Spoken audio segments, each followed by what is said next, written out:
পথে চলতে গেলে হোঁচট খেতে হতেই পারে, তাই বলে কি পথে হাঁটাই বন্ধ করে দেব? নিশ্চয়ই না। অনেকে তাই ভেবেছিল। হোঁচটও খেয়েছি, তবে স্বপ্নের পথ বদলায়নি। আবার উঠে দাঁড়িয়েছি, আবার হাঁটতে শুরু করেছি।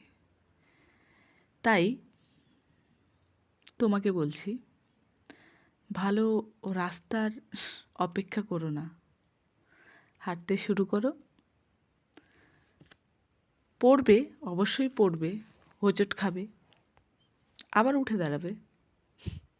দেখবে পড়তে উঠতে তুমি ঠিকই পৌঁছে গেছো তোমার স্বপ্নের গন্তব্যে।